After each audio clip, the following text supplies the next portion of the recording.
Hey everybody, welcome to the Blendr Report, where news meets rational thinking. I'm your host, Jonathan Harvey. This is your co-host, Liam DeBoer. Liam, what's up, dude? Not too much, dude. Today we are going to be chatting about Justin Trudeau's online harms bill moving forward, a teachers union becoming thought police, the New York mayor seeking to distribute $10,000 to migrants, and Julian Assange's final shot at freedom. However, if before we get into things, you wouldn't mind giving us a kind rating on Spotify or subscribing to our channel on YouTube, wherever you're watching, that would be greatly appreciated. All right, let's get into things. First off, we've got the Prime Minister of Canada, Justin Trudeau, announcing that his long-awaited legislation aimed at protecting Canadians from online harms will be introduced next week. The proposed legislation will appoint a government employee to handle public concerns about online content and introduce a regulatory role overseeing the conduct of internet platforms, which sounds an awful lot like censorship. The new regulatory role would hold online platforms accountable for hosted content and impose penalties for non-compliance with federal law, despite concerns voiced by Poilievre about the appointment process for the proposed regulator and his direct criticism of Trudeau, stating, quote, "I point out the irony that someone who spent the first half of his adult life as a practicing racist should then be able to be the arbiter on what constitutes hate. The government remains steadfast in legislating measures to create a safer online environment." So what's your thoughts here? Is it going to protect any children from harms, Jonathan? See, that's the biggest problem I have with this bill is the intention of it, once again, will not be fulfilled. You know, there's no way this is actually going to do anything to keep kids safe. There's already things in place, right? You've already got measures on your phone, measures on your internet at home. There's ways to sort of mitigate this stuff. But by having one guy or one group of people that are appointed by our government now be the arbiters of the online space in general, what's acceptable, what's not, how to censor, who they can give penalties to, what content they can pull down, that's not going to keep children safe. Here's the way to look at it. Look, you have one group, right? And their intention is to stop these things from spreading or stop hate from spreading or stop kids from being harmed. Except there are very few incidences. And look, don't get me wrong. Like, I would like to protect children, 100%. But there are very few incidences of these things actually happening in terms of scale. So how do they figure by putting this legislation in place, they are actually going to be able to stop these things? Mm-hmm. They aren't. What they're going to do is they're going to put out blanket rules that are going to stop people from being able to talk about a myriad of topics. And they're going to say, oh, well, we're monitoring this when it comes to children. Like, they said something about harm and images and it's pretty nasty stuff, which I get. But those things are already being monitored. They're already unacceptable on all of these platforms. So the concern here is that this just becomes probably the most aggressive censorship tool that our government has their hands on at this point, where they get to pick and choose what conversations are allowed to be had online, you know, and it will bleed into political conversation. It will bleed into pretty much anything. Anytime the government has a horse in that race, they're going to decide what can and cannot be said. And if you think about it, the only way to mitigate this at scale is to put in some form of algorithm or some form of censorship that stops us from saying certain things. So think about what it was like during COVID, right? Where you and I couldn't say literally the word COVID, right? I think that's what you're going to run into again, where they're going to be highlighting anything we say against Trudeau. They're going to be highlighting anything we say against vaccines, anything we say against pretty much, like I said, anytime they have a horse in the race, they're going to cut us off at the knees. So that's my big concern. Well, and it's such a large net, too, because you see them talk about things like how climate change anxiety is causing a mental health crisis or this or that. And you go, okay, all of a sudden now you've got very important topics that we should be able to have a open discussion about being brought under the table of what constitutes harm for, say, younger children that are paying attention. And then all of a sudden it will be, well, you know, we can't have these other narratives about, say, climate change going on because that could negatively impact the mental health of kids or whatever it be.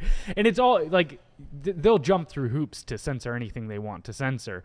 And then also I've done a little bit of reading. The Coddling of the American Mind was really good, and it talked about how social media negatively impacts young kids, and a lot of it is the social aspect. It's not even necessarily the bullying or outward hate. So for instance, one of the implications that they were talking about in regards to young girls is, he was saying how there's the common term like fear of missing out, but he was saying that with young girls on social media, and this is Jonathan Haidt, that he sees it as a fear of being left out scenario, where when these young girls see other people in their social circles posting about things they are doing, they don't just feel like they're missing out, they feel like those people maybe actively conspired against not having them there, and it starts messing with their head that way. That's wild. And so, and obviously that's just one little instance of what's, say, driving the poor mental health, or the other aspect is beauty standards as well. It's like girls are measuring their realistic vision of themselves, say when they look in mirrors or this kind of stuff, they're measuring that against the filters and the photoshops being done on girls online, and that's kind of their comparisons. So to me, there is a myriad of implications for what is driving the mental health crisis, and bullying, which is the entire pretext, or hateful content, which is the entire pretext for this bill, is, to me, seems like probably a very small sliver of what the real problem is. And it kind of feels like, even if, let's say, that is their genuine intention, which I don't believe it to be, which is fixing the mental health of kids, even if that was your intention, it's kind of like going into a bar fight between two dudes that are insanely drunk and saying absurdities at one another and trying to focus and censor what each one of them is saying to another. It's like, no, you've also got to take into account that they're drunk at a bar, and maybe that is the driving force behind this aggression right now. Or same thing with social media, where it's like it's the apparatus itself, not just hateful content on it, that is driving mental health through the floor. Yeah, I mean, I agree with you. I think that what they're doing is they're taking a small number of incidences and they're saying, hey, if you give us control of this, we can fix all these problems, right? It's the old, hey, just give us more of your tax dollars and we'll just cover this. We'll figure this out. We'll subsidize it. It's the same thing, right? Some of the more specific things that came up with the bill that are concerning are sort of the following. So there's no clear definition of harmful content. Now, why that becomes a problem, obviously this is going to encompass things like satire, political speech, legitimate user expressions, and like you said, having conversations about tough topics, maybe climate change, maybe vaccines, maybe who should be running our country. And so when you have a broad term like that, if you really cared to just fix the problem, it would be very specific. And because it's so broad, they're just giving themselves more and more power. So that's a bit of an issue for me. Obviously, freedom of expression and freedom of press. So what's going to happen here is people are going to start self-censoring, right? So if you think about YouTube, for example, they've been doing this for a long time. They will demonetize your videos. So what do? You don't talk about those things, or you find ways around it, but eventually you give up on the topic, or it's a little harder to keep that conversation going because of what can happen. And so for me, this is going to take away from a lot of independent people like you and I. I mean, you and I won't stop. We don't really care that much. But I think it will take away from a lot of independent media going out there and maybe sharing an opposing view or having tough conversations. It's in my opinion, it's going to kill or go a long way to hurt smaller independent media, not just because of their power to censor us, but because of the potential of what they can do to us, so we will self-censor. Another big issue is going to be platform accountability and oversight. And this might be the biggest problem, is the level of government oversight, the potential power granted to these authorities. The fact that they can compel these platforms to remove content and then they can fine them disproportionately. The amount of money they can fine these companies is fucking wild. It makes no sense. I'm not sure about how this one is exactly going to play out, but in a lot of these bills, how they work is they take a percentage of your global revenue, like 5 or 6%, like hundreds and hundreds of millions of dollars. It is the fact that they even are allowed to implement legislation that gives them the power to do something like that is absolutely wild to me. And, I think the last big thing for me is going to be sort of transparency and due process. Like, there is no transparency on how content is going to be moderated, which really means that this is going to be subjective. It's going to be, how do I feel today? I used to live in the Cayman Islands, and one of the things that bugged me about the place is, they're very sort of subjective about their immigration. So you could be there for years, and then you could talk to someone when you're supposed to renew your passport that is having a bad day, and they can subjectively just decide to deny you because there's no parameters. There's nothing clear. And then when you're like, well, when can I come back? They're like, I don't know, maybe a day, maybe a week, maybe a month, maybe a year. You're like, wait a minute. So if I fly back here in a month and you say it's not been long enough, I have to leave. Yep. And you kind of go, well, how do you have any... I'm sure things have changed since then, but that was the way it was when I was there. And it's like you have no solid ground to stand on because there's no transparency. So you don't even know what's going to get you in trouble, because what does the government do? They move the goalpost constantly, right? They change their mind on what is accurate science, or how they feel about climate change or this or that. It really depends, right? So without transparency in how they're operating, we don't really know what's acceptable and what's not. And then when you do get something taken down, or you do get your content moderated, there's not going to be any procedure in place to challenge these decisions and figure out why it happened. So at the end of the day, this will do very, very little to help children and a lot to censor Canadians. Yeah. And just to put it into perspective, it's like, okay, the government that their leader, Trudeau, stood on a stage and talked about how, okay, the unvaccinated are typically racists and they're taking up a large portion of society, and we need to ask ourselves if we should tolerate them. Yeah, don't tolerate me. Yeah, okay, so that's your marker of who gets to become the arbiter of hateful content. Like, go fuck yourself. I agree. I mean, I think you're right. When you take what I just said and you apply it to real life situations, it gets pretty scary pretty quick. And that's why I'm like, people need to pay attention to this. And I think that's why Pierre Poilievre is also pushing back. I mean, his whole shtick right now is fight Trudeau, which I'm not totally against. But I think he sort of loses sight of things once in a while just in the interest of being in opposition to him. But he's not wrong on this one. No. Yeah, I totally agree as well. And so moving on here with the topic of censorship and forcing beliefs, a teacher union is starting to become the thought police. Just outside of Kingston, there is a union cautioning its members about disciplinary action under the Human Rights Code for expressing certain opinions and using specific language in the context of student misbehavior. Some examples of prohibited opinions include supporting a quote-unquote right-wing political view, such as parental rights, the notion that there are only two genders.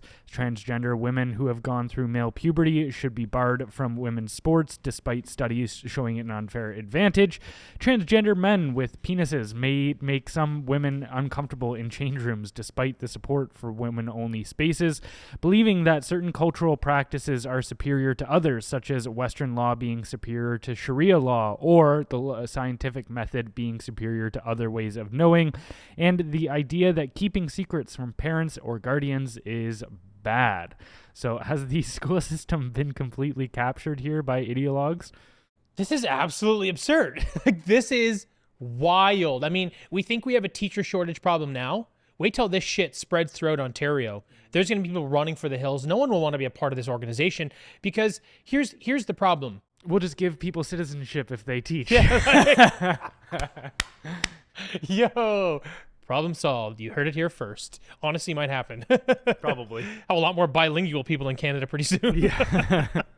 I mean, look, it's unscientific. I mean, it's illogical, and honestly, it's going to hinder the effective development of these children, right? What you're doing is you're taking the authority away from teachers to actually control their classrooms and to help raise these kids the way they need to be raised in that setting. You really are. You're taking all the power away from the teacher. So think about how this works out for them. First of all, like I said, when you're using the teachers now to sort of push this wild narrative, sort of riddled with inaccuracies, you're setting these kids up for failure, right? Like first of all, none of this makes any sense. This is wild, crazy shit, right? The second problem you have, though, really is, how does a teacher now navigate their landscape, right? So you've got the board telling you have to follow all these insane rules, and you have to give children all the flexibility. They can't be reprimanded for anything, and you have to basically affirm everything they say. So now you've got parents on the other side. No matter what that teacher does on a daily basis, they're going to piss off at least 50% of the people. You know what I mean? So now they're stuck in this situation where they didn't sign up for that, right? They're not politicians. They didn't go, well, every decision I make is going to piss off half the country. They're trying to have, I would imagine, for the most part, teachers are trying to do good. They're trying to instill knowledge in youth. They're trying to help the country become better and help society become better. That is a reason why I think a lot of them get into it. That is not possible anymore. First of all, this stops them from being able to do their job, and now parents are going to be up their ass for all that. Can you imagine if you had a child in school and this was the stuff that they were telling those teachers? You know, one of two things. I have the means to pull the kid out of school and put them in some other alternative learning program, but a lot of people don't. So what are they going to do? Like this is going to create such a volatile situation, and it doesn't help. It makes no sense. It helps nobody at all. Yeah, well, schools, I've always just looked at them as little indoctrination camps. I mean, it's what they were designed to be in the very first place. If you go back to the origins of public school systems, which date back to roughly like the mid 1800s, but they were always designed to just instill behavioral traits into kids, and these are just certain things that are now going to be tossed in there under the don't question this idea, enforcing certain ideological predispositions onto kids. I mean, it was Lenin, the first to start the communist revolution in the Soviet Union, who said, give me a child for the first 5 years of his life and he will be mine forever. That is a really dark thing to say out loud. Yeah.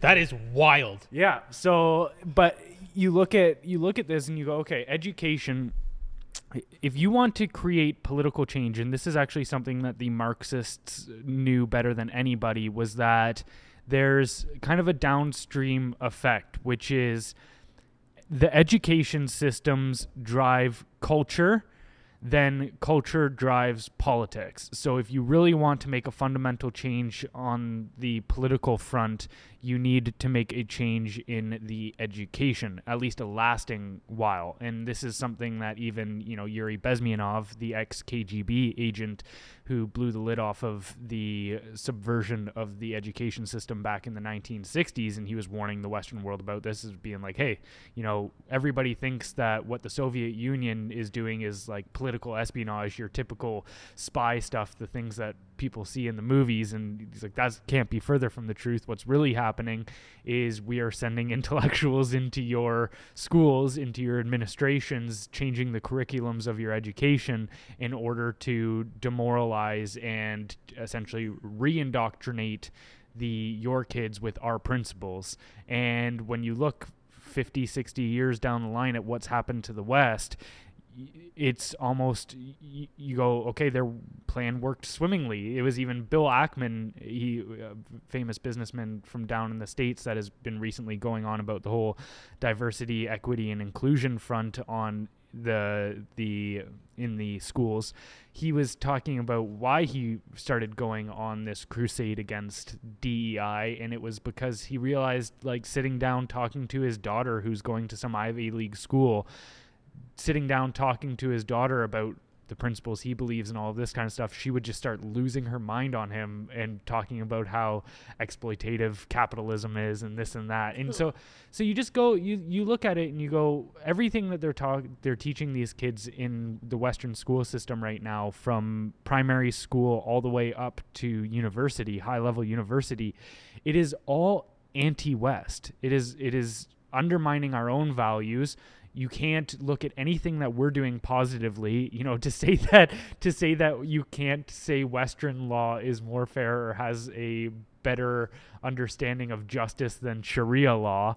Like, these are just objectively true statements. Right. And I don't see how we can, on this front, sit there and say champion women's rights and all of this kind of stuff, but then simultaneously can't say that, well, the Western law is what has afforded the women those rights, compared to Sharia law, which takes them all away. It's insanity on another level, and I think it's just it's just another example of ideologues trying to brainwash a generation. Yeah, I mean, you know what? It's interesting, sort of to add to your point. If you look at back when Yuri Bezmenov was saying those things, that was in the 80s, I believe. We're talking like 40 years, right? And over that time, we've sort of seen the deterioration of the Western world in sections, and I think that there were some things that were going really well, but I think they sort of systematically started breaking things down at that point, if you sort of look back. And there's always been sort of this attack on the education system because of indoctrination, right? But it never seemed to be so egregious. It never seemed to be like, hey, you're actually going to destroy society. It seemed more like you were just instilling your political values in these people, which is why, your teachers were like 10-1 Democrat to Republican in the States. And that kind of made sense to me. But this feels like the last chapter. This feels like they've gone so far now. They are basically giving kids free run to do whatever they want, change whatever they want about themselves. The amount of things that they are deeming acceptable right now is so disruptive that it feels like everything is going to kind of come to a head in the next 15 to 20 years. Because these kids, the way that they're being raised, this won't work in society. This set of rules and this strategy won't actually work in the Western. I don't know that it'll work anywhere, but it'll create complete chaos. And every time I look at a generation, and, as I get older, I become a little more cognizant of this. I recognize like, okay, eventually that generation is going to run this country. Eventually, our generation, while our generation is doing a lot of it, or they're kind of on their way to doing it now, but I look at this group, and don't get me wrong, I think there's a lot of good kids in this group of, in this era rather, that won't necessarily fall victim to some of these things. But at scale, that's what you have to consider. At scale, these kids are being taught, all the things that you listed when you started the topic, and how crazy a lot of it is. And, I guess just to sort of wrap it up, I don't think that this ends well. And I think that we may have actually gone so far that we just kind of have to let it play out. I don't know how we fix it. You know what I mean? Like sometimes, things become such a mess that they have to completely fall apart, destroy themselves or whatever, implode, before we can sort of look at a new solution.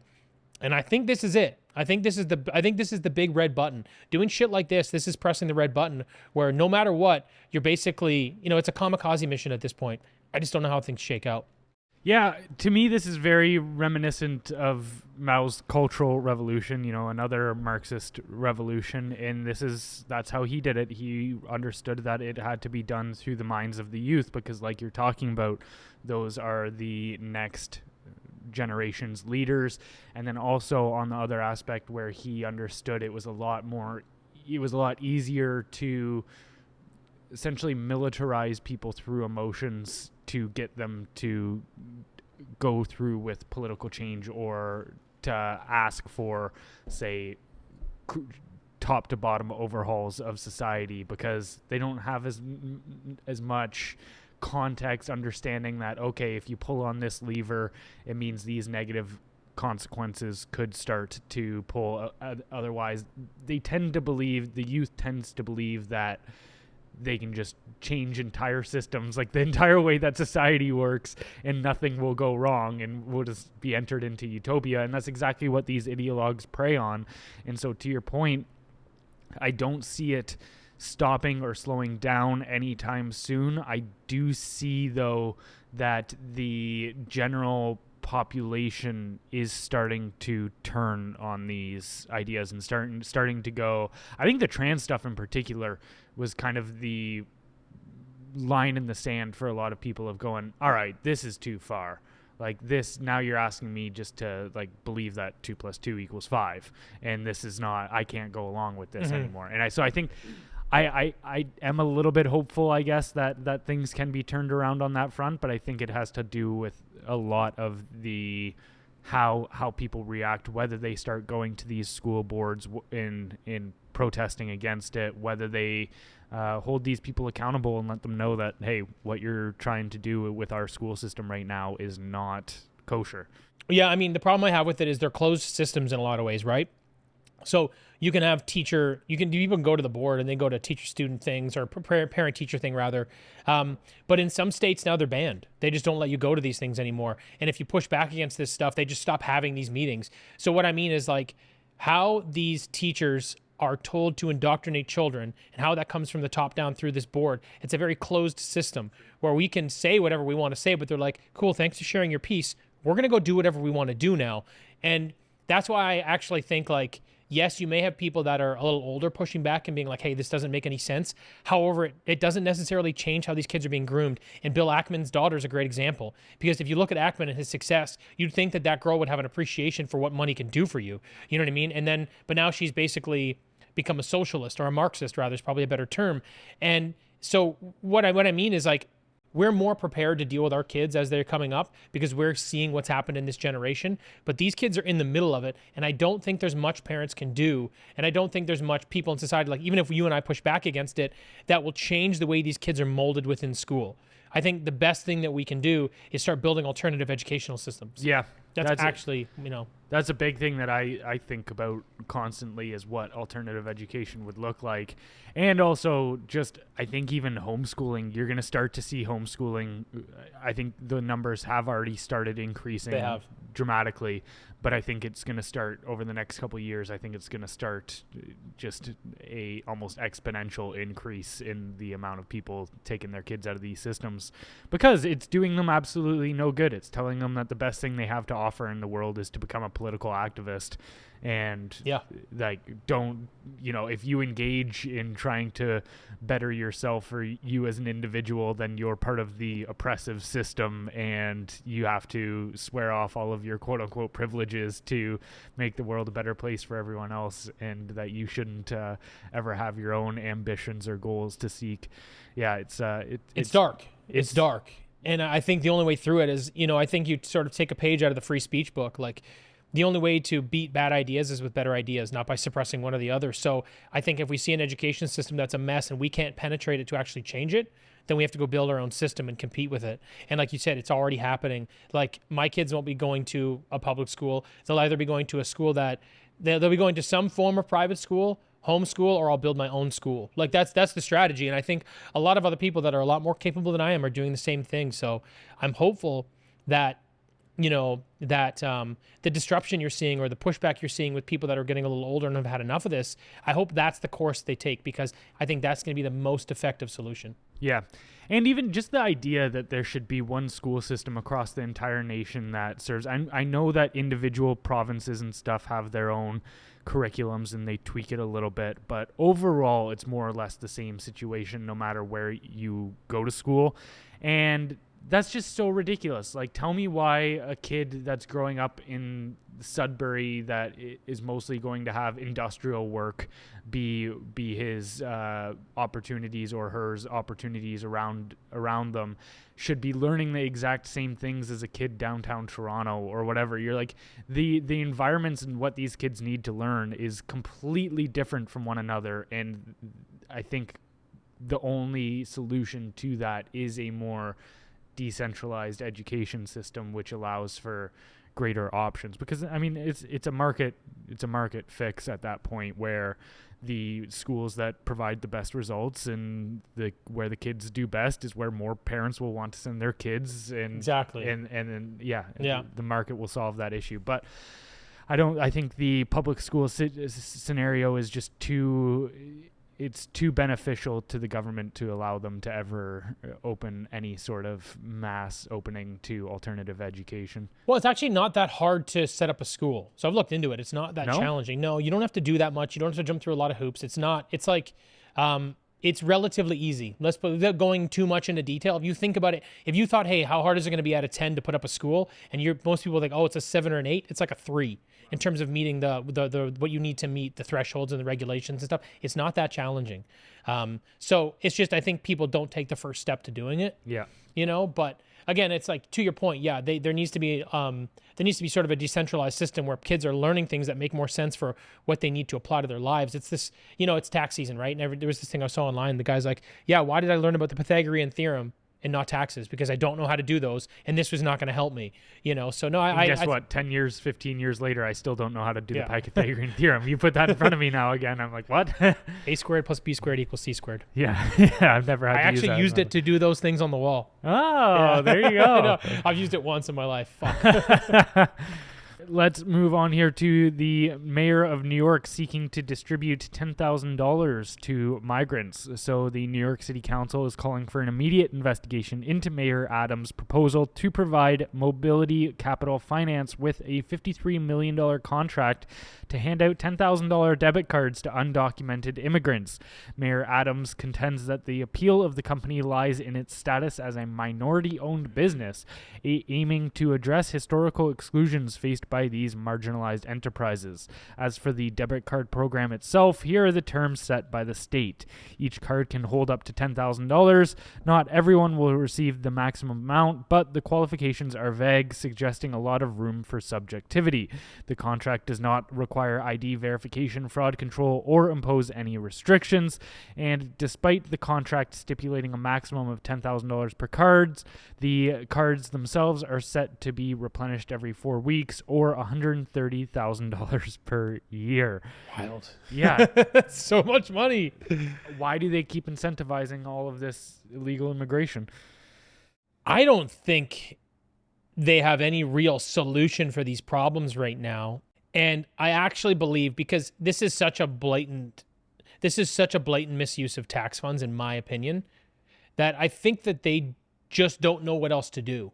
You know what I mean? Like, you and I both know when a government has a problem, they throw money at it. Generally, they throw money at it to one of their buddies so their buddy can keep half of it, which is kind of what's happening here with Mobility Capital, right? So Mobility Capital is getting a one-time setup fee of $125,000 just to take the $53 million, which is wild.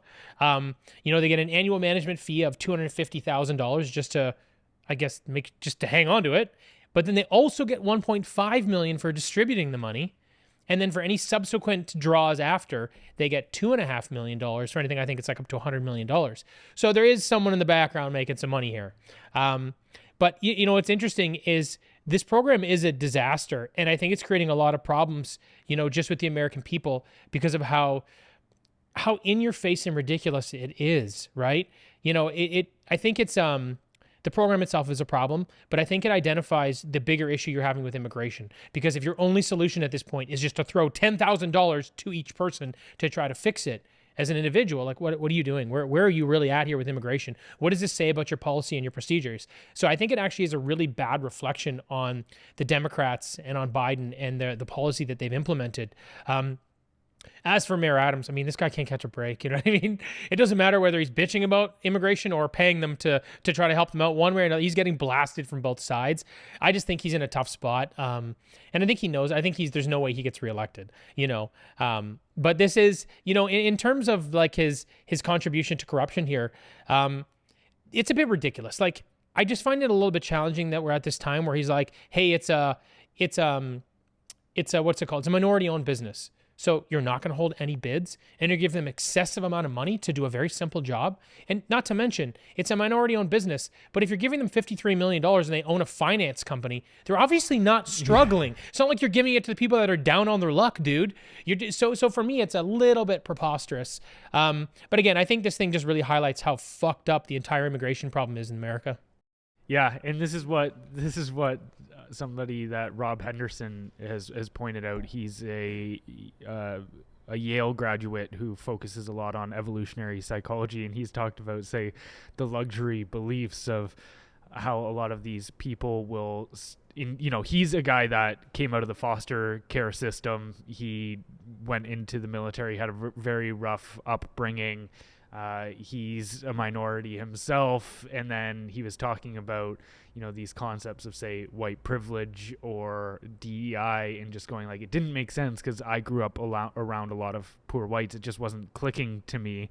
And then he was realizing that at Yale that these people will hold these beliefs like, okay, we want to do these things for minorities because that's going to help struggling groups.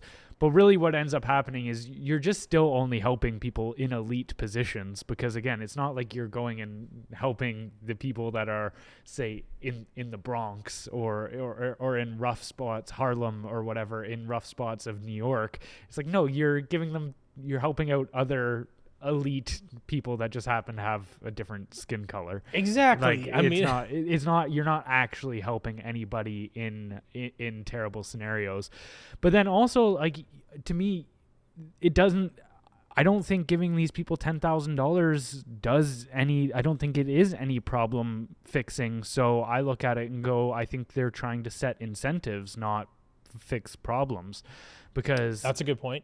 Yeah, if I'm an immigrant right now in the States and there's a state giving away $10,000 every 4 weeks, Yeah. I'll tell you where I'll be tomorrow, dude. Exactly. I actually was thinking about this is ridiculous. I was like, maybe I'll just go to America tomorrow because like I could be an immigrant. I mean, I obviously don't qualify, but I'm like, how are they? But you're right. When you say like incentivizing, I know that this is obviously I'm being sarcastic, but like the thought really did enter my mind. Like, oh, I wonder what would happen if I just went down there. Yeah. I'm like, oh man, things are pretty rough up here in Canada. So What's funny if you guys is don't we mind, would get deported. I'll for take sure. my $10,000 now. Like, nah, you're a white male. You don't get shit. Get the fuck out of here. All right, cool, man. Yeah, and so I look at it like you're setting up an incentive, and we're seeing it all across the country right now with what's happening in terms of illegal migration. You know, I talked about it a couple weeks ago about the whole military conscription and offering people citizenship in term for that, and then you see them launch a bipartisan bill for that. That surprised me.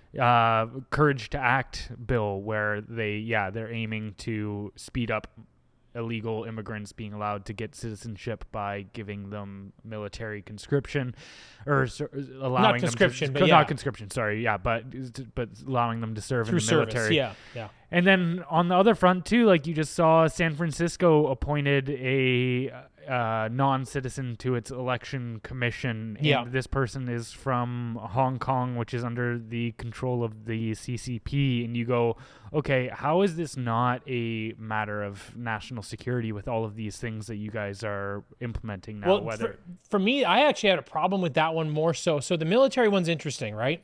The military one's a bad strategy because of what it could mean down the road, because the United States military consists of 1.4 million people. So even if you let 100,000 asylum seekers become part of your military, they're not going to overtake the tone of the military. Yes, some bad things will happen. I don't disagree with you. But in general, it's not like they're going to, the military is going to start marching to a different drum. You know what I mean? Sorry, I kind of butchered that idea. But what I mean, though, is you need a lot more asylum seekers before they really change the way that the American military operates. I realize that this can become a problem down the road, but I don't see it as much of, like, I think the right is pitching this, or maybe not necessarily the right because it was bipartisan, but I'm hearing it more from the people on the right in general, that they see it as a militia against the people. I don't see it as a great solution, but I also don't really see it as a militia against the people anytime soon. But with with that woman down in San Francisco, I think her last name was Wong, Wong from Hong Kong. The problem that I have with that is, so she is there to speak. I don't know if it's Cantonese or Mandarin that they speak primarily, but she's there to communicate with other Chinese people in America to increase voting from immigrants, right? But here's the thing. Who hired her? The Democrats. Whose message is she going to be repeating over and over again to a group of people? So what you got is you basically have someone that's going, it's weird, right? Because there's not going to be any sort of nonpartisan approach there. She's basically just going to be going and collecting Democratic votes. So that was kind of the issue that I had with it. It's like, okay, well, if the Democrats can select people that are foreign individuals to be part of the election process, then I guess the Republicans should be able to do the same thing, right? But that's not how it's going to work. So that for me I actually saw it as a more deceitful move to serve the purpose of the Democrats getting reelected more than anything, which is kind of weird. Anyway. But yeah, no, and this is where it all points back to that idea of manipulating the quote unquote democratic process. I don't see this at all being beneficial, and people talking about how it's all an altruistic, I've had people talk to me about, well, they're just trying to help out these people in that are coming from impoverished areas or nations, and you're like, for the government has never once done anything for altruistic reasons. There's always a ploy to whether it gives the state more power or resources. That's always what it comes down to. And so to me, I look at that and go, okay, like how does this afford them more power and resources? And it does seem to be, you get a large amount of people involved in a process that see you as the only option because the other option, say, doesn't want you to be part of that process, say with the leaning right. So these people have a built-in incentive for themselves to support even if it goes against their, say, actual beliefs, because a lot of the people that come from these nations typically would have more conservative, family-oriented, religious traditions, all of this kind of stuff.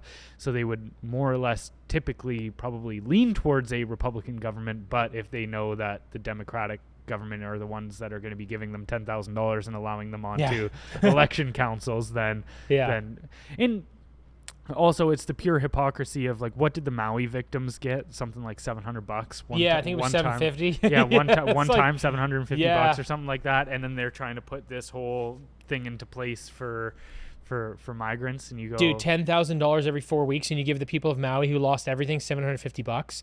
What does this say? It's so wild, actually. Like, the Democrats are just making this, like, they're taking a multitude of different approaches to just sort of appease to this massive influx of immigration, to all these immigrants, whether it's for votes or whatever. I mean, it's pretty wild when you compare those things. Like, I didn't think about it like that, but when you go, hey, I'm going to just give these random people 10 grand with no real oversight, which means it's going to be full of fraud. There's going to be so many issues there. For sure. These people don't even have, like, if there's no, like, identification for some of these people, you know, the same family's going to take $50,000, $60,000, $70,000 if they can.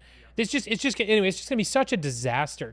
And then the solution they had for the people of Maui was $750. I mean, I don't know what else America has to see other than your government does not give a shit about you. Yeah, and they were taking funds out of the veterans funding as well to start putting towards the migrant stuff. So you're just like, they're literally taking money away from the people that have fought for this country before, or well, not this country being Canada, but America, and then taking money from those taxpayers and giving it to, I would be absolutely furious if I was an American. This is right wild. now. You know what? Between the Israel funding, between the Ukraine funding, all of this.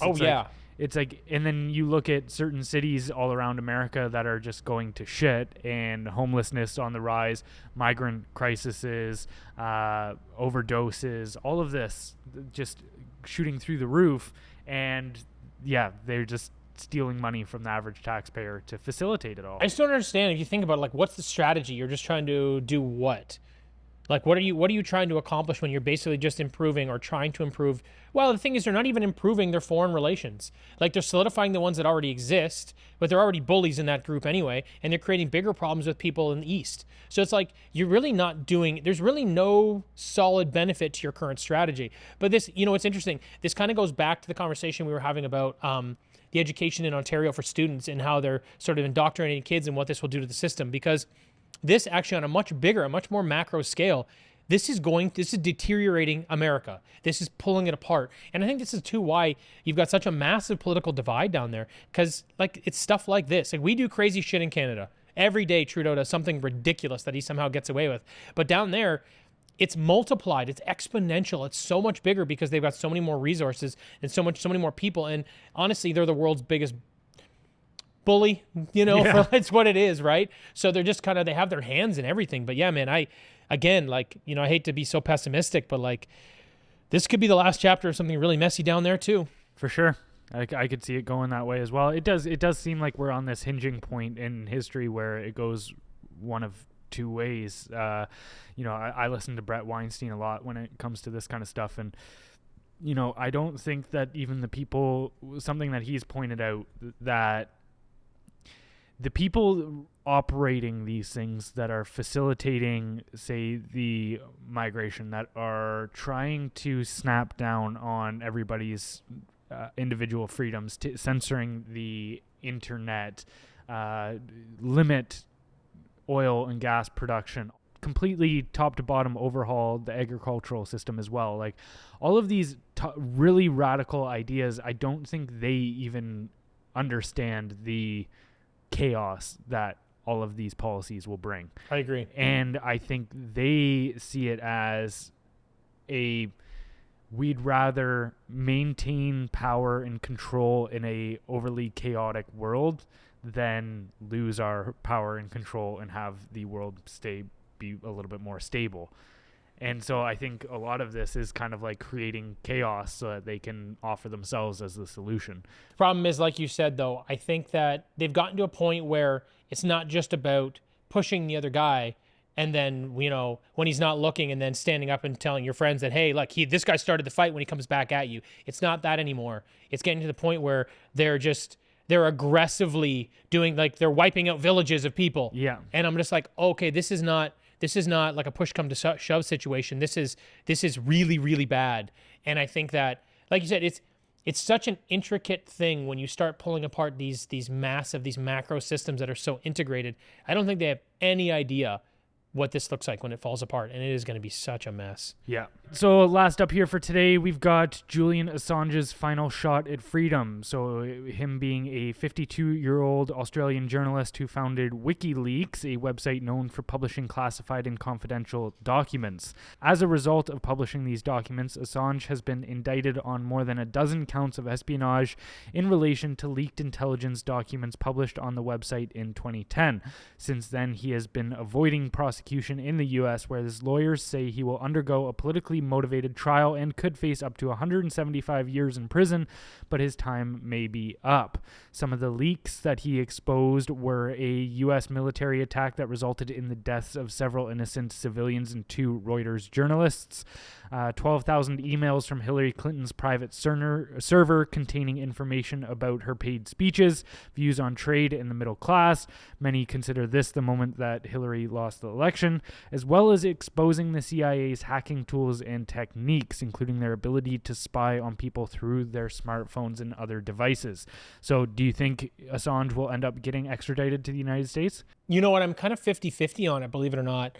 I don't think that he should be extradited to the U.S. Let's put it that way. I think that the charges are politically motivated. I also think the documents he released expose war crimes and human rights abuses, which, in my opinion, are important, like an important function of journalism, right? So for me, I actually don't think he's done anything particularly wrong here. And if you look at what America's charging him with, they charge him with hacking into their systems.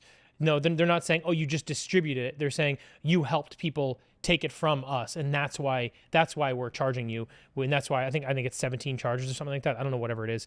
But it's 175 years in jail. Like, he's going to die there. Like, that's the end of it.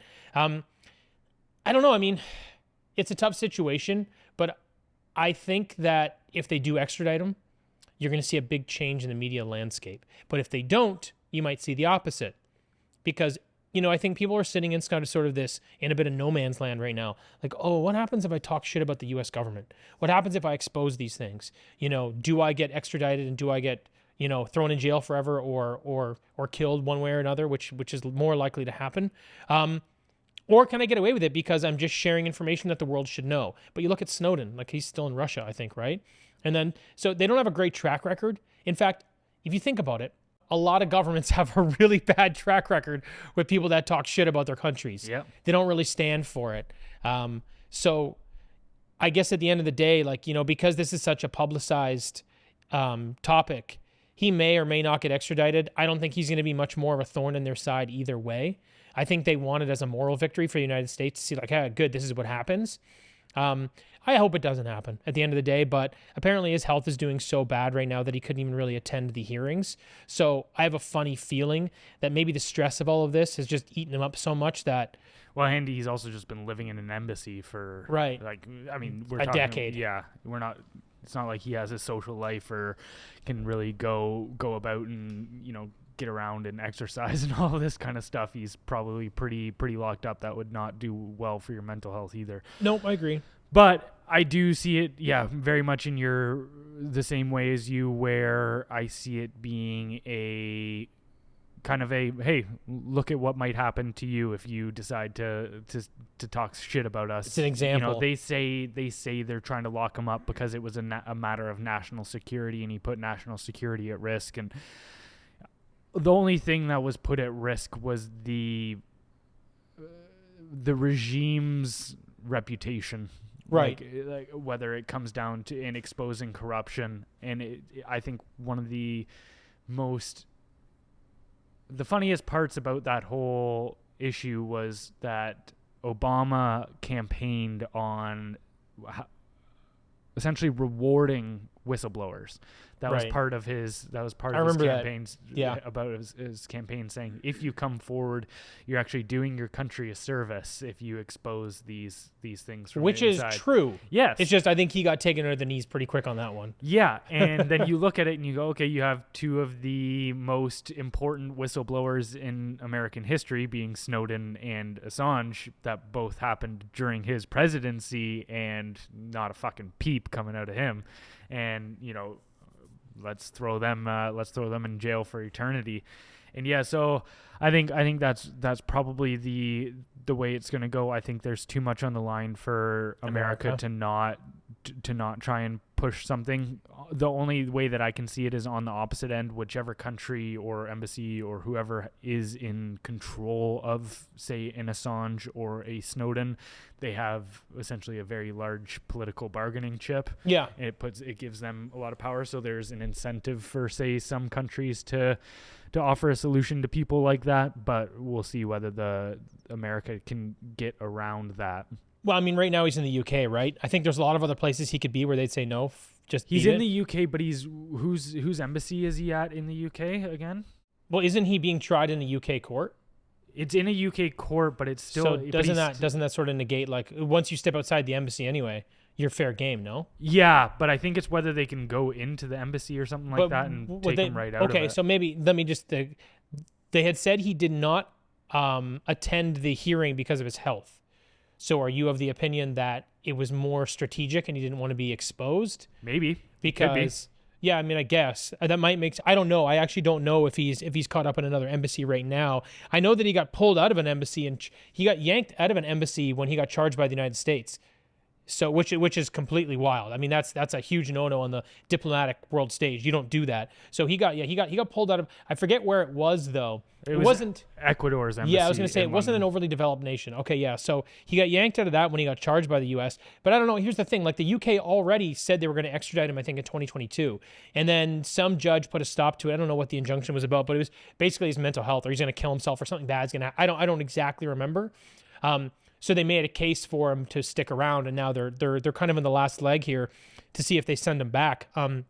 Here it is. Here, so he was at that embassy from 2012 to 2019, and then in 2019 he was arrested on charge of hacking military computers and dragged from the door of the embassy, and there he was taken to Belmarsh prison in London. Right. So for the last 3 years he's been in a British prison. Right. Okay. Yeah. So that kind of tracks. So not an embassy, definitely a prison. Yeah, I mean, at the end of the day, like you said, I think there's too much on the line for America, and I think the UK has already said, hey, we are willing to extradite him. So I think unless there's some sort of extenuating circumstances or his health really does come into play here, don't be surprised if you see him get extradited. I mean, the thing for me, though, is the government seems more focused on penalizing individuals for exposing their wrongdoing rather than addressing or sort of rectifying the actual issues at hand. And this is what you see on a global stage. You see this from China, you see this from Russia, you see this from the United States. I mean, you probably see it here too. But it's, they, rather than fixing the root of their problem, they just want to point and blame it. They want to put the blame on someone else, and they want to make sure they penalize them enough so that guys like you and I, well, we're not quite that crazy. I don't think I could ever be an Assange or a Snowden, to be honest with you. But it does force people to self-censor. Otherwise, you say it's okay to talk shit, which I don't think they can afford. So, yeah, I mean, I hate to say it, but I think his fate is sealed either way. I wish it weren't, and I wish this wasn't the way it was going to go, but he chose his life path, and I think he did a lot of good things for the world, and I think it's important that he did what he did, but I would be very surprised if the man makes it to 55 as a 52-year-old right now. And that's based on a number of things, like his health failing in the British prison. Also, just how stressful his life must have been over the last 10 years. Like, it's wild, 14 years, whatever it is. And then, honestly, if he ends up in the hands of the United States, like, we all know how that's pretty well going to go. Well, and something people should keep in mind when it comes to going into the hands of the United States is everything will be done under FISA courts, which is the underground courts that they developed in order to quote unquote deal with terrorists. It was essentially so that they wouldn't have to do any public trials. So they could torture people, basically. So they can do whatever they want That's under there. wild. That in the court proceedings, all of it, who's involved in it, none of that ever has to be made public. So there's just zero accountability. Once they get them, the game's over. Once they get them, it's everything is off the books from there on man, out. that's so wild. I don't understand how they build a system like that and then we accept it. That's so disgusting. Well, you might, make a very large. You might help facilitate a very large terrorist attack or something that would frighten an entire nation, and then off of the back of that, create a bunch of systems and stuff that they actually cheer for because they think it'll stop one of those issues from ever happening again. Right. So you create a solution for a problem you created. Yeah, there we go. Politics. Yeah. That's one of those things. Every time that the government gets more power out of a crisis, every time you give the government more power to deal with a problem, they have an incentive to start creating problems to garner more power. Well, once again, we're leaving people on a very pessimistic note. I don't think you can ever be optimistic when talking about government functions. Unfortunately, I agree with you. No, you're right. It's a shame. Anyway. Yeah. But, all right, anything else to add today? That's everything. All right, don't forget to head over to our website to sign up for our newsletter, which goes out 6 days a week at blendrnews.com. That's BLENDR news.com. And we'll catch you next week. Thanks, everyone.